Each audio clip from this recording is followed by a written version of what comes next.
Hello friends, इस video में 5 ऐसी कंपनीज के बारे में डिस्कशन करूंगा जिनमें LIC ऑफ इंडिया कंटिन्यूस अपनी होल्डिंग्स को इंक्रीज कर रहे हैं। उसके अलावा मार्केट की बात करें तो निफ्टी 50 में 3 तारीख को थर्सडे के दिन 0.35% की गिरावट देखने को मिली है। बाकी यूएस मार्केट हमें काफ़ी पॉजिटिव देखने को मिला है। डाउ जोन्स और नेस्डैक इंडेक्स में हमें तेजी देखने को मिली है, लेकिन एशियन मार्केट हमें पूरा रेड में देखने को मिल रहा है और उसके पीछे का रीज़न है यूएस टैरिफ्स। दोस्तों, यूएस प्रेसिडेंट ने इंडिया के ऊपर 26% का रेसिप्रोकल टैरिफ्स लागू किया है, जो चाइना और जापान से कम है। उसके अलावा लास्ट 3 सेशन से FIS इंडियन मार्केट से मोर देन 10,000 करोड़ की सेलिंग कर चुके हैं और DIs हमें नेट बायर्स देखने को मिले हैं। और फिर भारत इलेक्ट्रॉनिक्स कंपनी ने 593 करोड़ का कॉन्ट्रैक्ट साइन किया है इंडियन एयरफोर्स के साथ में, जो एक पॉजिटिव न्यूज़ है। अभी दोस्तों, सबसे मेन कंसर्न ये है कि इंडियन मार्केट में रिकवरी कब से शुरू होगी।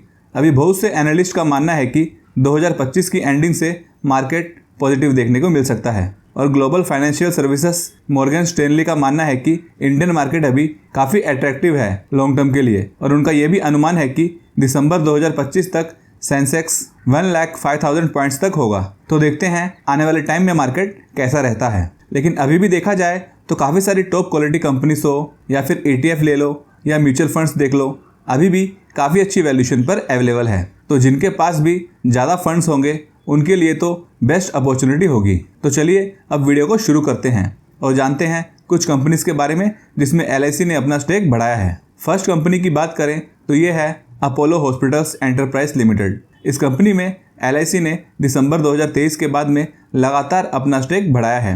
1.45% की उनकी होल्डिंग्स थी, जो स्लोली उन्होंने बढ़ाकर 3.74% कर दी है। तो इस कंपनी में उनको अच्छा ग्रोथ नज़र आता है और वैसे भी ये एशिया की foremost integrated health care services provider है, जो ईयर 1983 में इस्टेब्लिश्ड हुई थी और हेल्थ केयर इंडस्ट्री की डिमांड तो हमेशा रहती ही है। उसके अलावा इसका बिजनेस एक्सपेंशन के ऊपर काफ़ी ज़ोरों से काम चल रहा है। मुंबई, चेन्नई और भी वेरियस लोकेशंस पर ये कंपनी अपनी प्रेजेंस को इंक्रीज़ कर रही है और 3,500 बेड्स एड ओवर करने जा रही है 11 लोकेशंस पर बाय 2026 और इसके लिए कंपनी 6,000 करोड़ का इन्वेस्टमेंट करने वाली है। तो काफ़ी अच्छी ग्रोथ इस कंपनी में देखने को मिल सकती है। अभी दोस्तों, काफ़ी सारी कंपनीज का बुरा हाल है, बट ये कंपनी इतनी ज़्यादा करेक्ट नहीं हुई है। 52 वीक हाई से 10% ये करेक्टेड है। उसके अलावा वैल्यूएशन भी इस कंपनी की शुरू से ही थोड़ी ज़्यादा देखने को मिली है। अभी भी PE इसका 73 पर है, जो लास्ट ईयर 120 प्लस हुआ करता था और इस कंपनी में प्रॉफिट की ग्रोथ काफ़ी शानदार रही है। 10 ईयर्स में 11%, बट 5 ईयर्स में 34%, 3 ईयर्स में 109% और 1 साल में 66% की ग्रोथ हुई है। आगे भी काफ़ी अच्छी प्रॉफिट ग्रोथ कंपनी की देखने को मिल सकती है।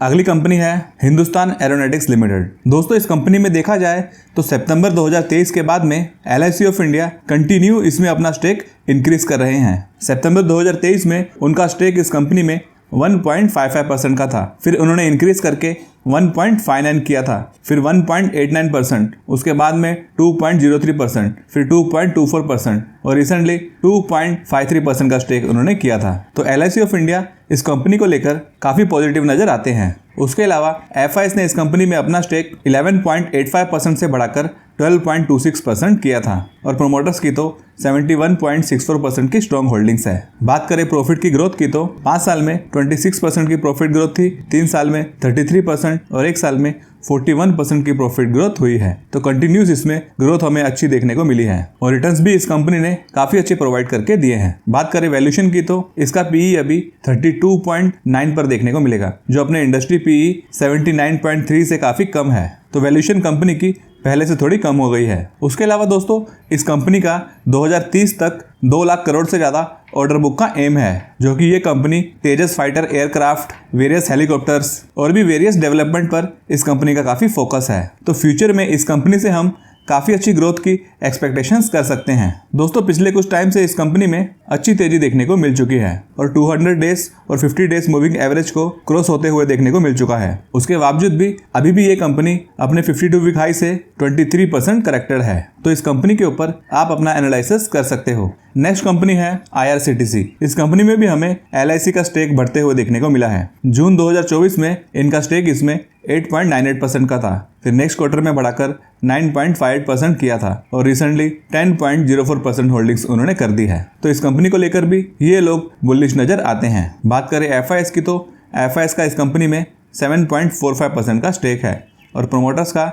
62.40% का स्टेक है और कुछ चेंजेस उन्होंने इसमें नहीं किया है। दोस्तों, अक्टूबर 2021 में इस कंपनी का PE 324 पर चले गया था, जो काफी हाई वैल्यूएशन पर था और फिर करेक्ट होते होते 40-45 के लेवल्स पर आ गया था। तो जो PE कंपनी का 2020 में था, वो सेम PE के पास में अभी ये कंपनी अवेलेबल है, जिससे मालूम होता है कि इस कंपनी की वैल्यूएशन काफी कम हो गई है। उसके अलावा प्राइस टू बुक वैल्यू भी कंपनी का 53 तक चले गया था, जो अभी 16.7 पर अवेलेबल है। बाकी ROCE कंपनी का काफी स्ट्रॉन्ग है, 53.8% का है और ROE भी 40.4% का है। कंपनी डेट फ्री है। और बात करें प्रॉफिट की ग्रोथ की तो 5 साल में 32% की प्रॉफिट ग्रोथ देखने को मिली है और 3 साल में तो 94% की बढ़िया प्रॉफिट ग्रोथ कंपनी को हुई है। बस 1 साल में थोड़ी ग्रोथ कम देखने को मिली है और अपने 52 वीक हाई से तो ये स्टॉक मोर देन 30% करेक्ट होते हुए देखने को मिल चुका था। उसके अलावा इस कंपनी का नॉन रेलवे कैटरिंग के ऊपर काफी ज्यादा फोकस है और ये कंपनी डिजिटल एक्सपीरियंस के ऊपर भी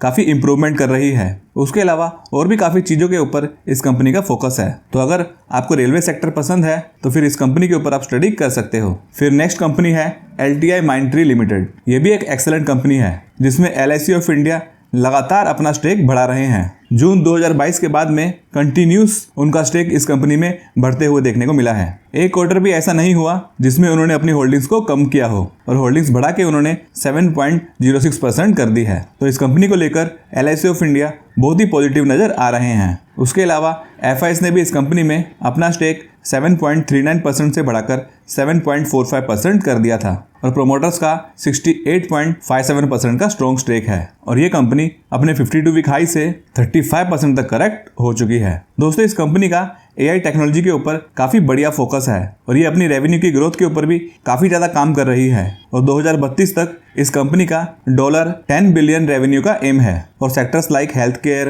कंज्यूमर बिजनेस, मैन्युफैक्चरिंग और भी अलग अलग सेक्टर के ऊपर इस कंपनी का काफी अच्छा फोकस है और वैल्यूएशन भी इस कंपनी की पहले से कम हो चुकी है। PE रेशियो इसका 28.2 पर है और ROCE और ROE मोर देन 20% का है और 4,836 करोड़ के फ्री कैश फ्लो भी इनके पास में अवेलेबल है और प्राइस टू बुक वैल्यू अभी 6.14 पर है, जो पहले 16 के लेवल्स पर हुआ करता था। फिफ्थ कंपनी है सियांट लिमिटेड।